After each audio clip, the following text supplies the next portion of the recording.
بولو نہیں، اللہ نے سند دے دی، اللہ نے اپنے رسول کے اصحاب کو اپنی رضامندی کی سند ادا کرنا دی۔ اب جب اللہ نے سرٹیفکیٹ دے دیا، جب اللہ نے ڈگری دے دی، اس کے بعد اگر کوئی صحابہ کی صداقت پر شبہ کرے، اگر کوئی صحابہ کی عدالت پر شبہ کرے، اگر کوئی صحابہ کی دیانت پر شبہ کرے، اگر کوئی صحابہ کی امانت پر شبہ کرے، اگر کوئی صحابہ کے ایمان پر شبہ کرے، تو وہ صحابہ پر کام نہیں کر رہا، اللہ تعالیٰ کی سند کو رد کر رہا ہے۔ اور جو اللہ تعالیٰ کی قرآن میں عطا کردہ سند کو رد کر دے وہ مومن نہیں ہو سکتا۔ تو صحابہ کرام کو دیانت کی، صداقت کی، عدالت کی، ایمان کی سند اللہ تبارک و تعالیٰ نے عطا فرمائی، اور اللہ کے پیارے حبیب صلی اللہ علیہ وسلم نے عطا فرمائی۔ اب کوئی کہے کہ حضور کے بعد صرف 5 مؤمنین مخلصین رہ گئے تھے اور معاذ اللہ باقی سارے منافق ہو گئے تھے، تو وہ اگر کام کر رہا ہے تو صحابہ پر کام نہیں کر رہا، قرآن پر کام کر رہا ہے۔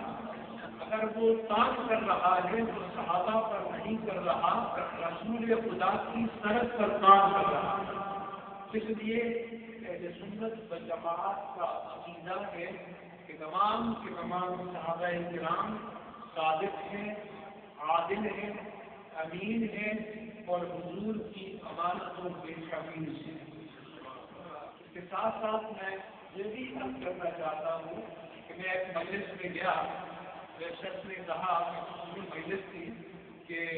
مفتی صاحب حدیث کی بات یہ ہے کہ ایک نے دوسرے سے بیان کی، دوسرے نے تیسرے سے، تیسرے نے چوتھے سے، 10ویں شخص تک پہنچتے بات مجھ سے کچھ ہو گئی۔ تو ہمارے پاس ایک ہی اتھینٹک چیز قرآن ہے، ہم قرآن پر ہی کیوں نہ جگہ ہو جائیں؟ دیکھا آپ کی دلیل تو بڑی عقل کو اپیل کرتی ہے، بڑی لاجک ہے، بڑی منطق ہے اس میں، لیکن میں آپ سے پوچھتا ہوں کہ یہ قرآن اللہ کا کلام ہے، کیا آج صبح جب آپ اٹھے تھے تو آپ کے سرانے کوئی اللہ تعالیٰ کا نوشتہ لکھا ہوا تھا؟ یا آپ کے پاس آج کی رات کو کوئی خصوصی فرشتہ آیا؟ تو ہمیں جس چین سے جن صحابہ کرام سے یہ معلوم ہوا کہ قرآن اللہ کا کلام ہے، انہیں سے معلوم ہوا کہ حدیث رسول اللہ کا کلام ہے۔ اور اگر قرآن کے قرآن ہونے کے بارے میں، حدیث کے حدیث ہونے کے بارے میں صحابہ کرام کی سند معتبر نہیں ہے، پھر قرآن کے قرآن ہونے کے بارے میں یہ سند معتبر نہیں ہوگی، پھر دین کی کوئی بنیاد ہی ہمارے پاس باقی نہیں رہے گی۔ جب تک کہ ہم صحابہ کرام کی صداقت، عدالت اور دیانت پر ایمان نہ لائیں، اس پر عقیدہ نہ رکھیں۔ اس لیے یہ جاننا چاہیے کہ صحابہ کرام کی صداقت اور دیانت پر ایمان ہمارے عقیدے اور دین کی اساس ہے اور بنیاد ہے۔ اس لیے رسول نے فرمایا، اللہ کے پیارے حبیب صلی اللہ علیہ وسلم نے حدیث میں ہے کہ صحابی حدیثیں لکھ دیا کرتے تھے۔ ایک بار آپ نے دیکھا کہ نہیں لکھ رہے، آپ نے پوچھا کہ کیوں نہیں لکھ رہے؟ انہوں نے عرض کیا کہ یا رسول اللہ صلی اللہ علیہ وسلم، کچھ لوگوں نے بتایا ہے کہ اللہ کے رسول کبھی حالت غضب میں ہوتے ہیں، کبھی حالت جلال میں ہوتے ہیں، کبھی کیفیت جمال میں ہوتے ہیں، ان کیفیات کے مطلبات سے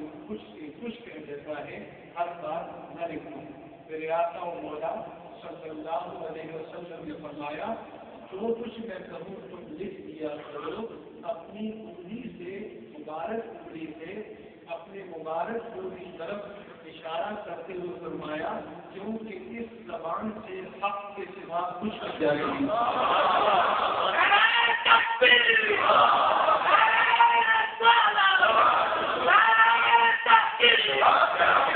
اس لیے صحابہ کرام کی صداقت پر ایمان ہمارے دین کی بنیاد ہے۔ سب سے پہلے تو نبوت کی زبان پر، کیونکہ حضور نے کہا کہ یہ کلام ہوتا ہے، اور اپنے کلام کو ضرور میں کلام اللہ سے ممتاز کیا، ورنہ ہمارے سب لیے تو قرآن بھی اللہ کے رسول کی زبان سے جاری ہوا اور حدیث بھی اللہ کے رسول کی زبان پر جاری ہوئی، کیونکہ صحابہ نے بتایا کہ یہ کلام اللہ ہے اور یہ کلام رسول ہے۔ میں ایران گیا، وہاں کے جو علماء ہیں ان کے آیت اللہ کراتے ہیں، میں نے اکابر علماء سے پوچھا کہ آپ کے قائد خمینی نے فتویٰ دیا کہ اہل سنت کے پیچھے نمازیں پڑھنا کرو، اہل سنت کی ابتداء امامت میں نمازیں پڑھا کرو، تو میں نے کہا کہ اپنے عقیدے کی بنیاد پر کس طرح انہوں نے فتویٰ دیا اور کیا بات کیا دلیل ان کے پاس، کیونکہ اہل سنت کے بارے میں کافی شبہات ہیں۔ تو انہوں نے کہا کہ ہمارے علماء سے بھی پہلے تشیع نے پوچھا تو خمینی نے جواب دیا کہ حضرت علی نے صحابہ رسول کے پیچھے نماز پڑھی، حضرت علی نے خلفائے راشدین کی ابتداء میں نماز پڑھی، حضرت علی نے جناب صدیق اکبر کی ابتداء میں نماز پڑھی۔ ہمارے پاس کوئی ایسی روایت نہیں ہے کہ آپ نے پڑھ کر نماز کو لوٹا دیا، اور اس لیے حضرت علی کا ان کی ابتداء میں نماز پڑھنا اس بات کی دلیل ہے کہ اہل سنت کے پیچھے نماز جائز ہے۔ اور اسی لیے حضرت علی المرتضیٰ رضی اللہ عنہ سے پوچھا گیا کہ ابو بکر صدیق رضی اللہ عنہ کے بارے میں آپ کیا کہتے ہیں، تو انہوں نے فرمایا کہ ہم اس شخص کی امامت کو اپنی دنیا کا امام کیوں نہ تسلیم کریں، جسے اللہ کے رسول نے اپنی حیات میں ہمارے دین کا امام بنا دیا۔ اس لیے انہوں نے بھی امامت صدیق اکبر رضی اللہ تعالی عنہ کو تسلیم کیا، اور اس لیے امت میں بالاتفاق رسول کے بعد جو افضل شخصیت ہے وہ جناب ابو بکر صدیق رضی اللہ تعالی عنہ کی ہے، اور اس کے بعد یہ ترتیب سارے خلفائے راشدین کی ہے۔ اس لیے کوئی صحابہ کرام کے بارے میں، کسی صحابی کے بارے میں کوئی کام کرے تو آپ اسے ذہن میں جگہ نہ دیں، کہ صحابہ پر کام کو ذہن میں جگہ دینا قرآن کو مشروط بنانا ہے، حدیث کو مشروط بنانا ہے، صداقت رسول کو مشروط بنانا ہے۔ کوئی یہ نہ سمجھے کہ یہ بہن صحابی پر کام ہوگا، یہ کام ہوگا تو قرآن کی سرحد پر کام ہوگا، یہ رد ہوگا تو قرآن کا رد ہوگا۔ قرآن مجید نے مقام صحابہ کو متعین کیا ہے۔ بہت سے لوگ آج زلزلات کی مثال دیتے ہیں کہ صحابہ کے دور میں یہ نہیں ہو گیا، یہ نہیں ہو گیا۔ ہم کہتے ہیں کہ جس کی مغفرت کا اللہ نے پہلے سے وعدہ کر دیا ہو اور جس کی بخشش کا اللہ نے وعدہ کر دیا ہو، جس کو رضا کی اللہ نے سند عطا کر دی ہو، تو اس پر موت آ ہی نہیں سکتی جب تک کہ اللہ نے اس کی کلی مغفرت نہ فرما دی۔